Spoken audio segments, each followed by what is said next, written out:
So, hello everybody, Cherise. So, bumili ako ng ganito, yung drill, yung pambutas sa mga semento na nabili ko ng 711.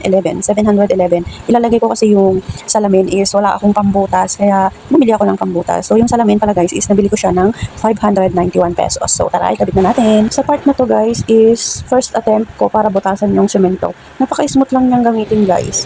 Ayan, so nakikita niyo naman sa video na nabutasan ko yung semento first attempt. And then, bumalik ako guys, ginamit ko yung medyo mas malaki para lumuwang yung butas niya kasi hindi pumapasok yung lagayan ng tornilyo. Alam niyo yun, yung bago ka maglalagay ng tornilyo is meron ka munang nilalagay sa ng semento para mag-fit.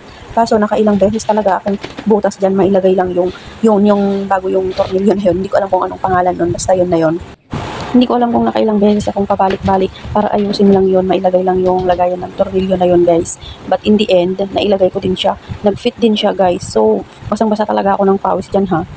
And finally, nailagay ko na yung lagayan ng tornilyo and the next is, syempre ilalagay ko na yung tornilyo dyan. Ano ba magagawin ko? Panonoorin ko pa ba?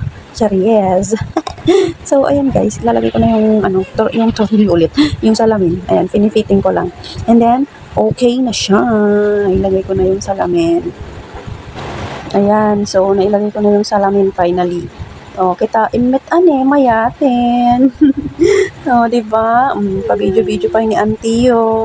So, yung salamin guys, may kasama yan na lagayan ng mga anek-anek like polvo, suklay, ganon. And then may sabitan ng towel. And nilagay ko natin yan pagkatapos kong nailagay yung salamin. So, yun lang guys. Go for the DIY na tayo next. So, yung link ng salamin tsaka nung drill lalagay ko na lang sa YouTube. Bye!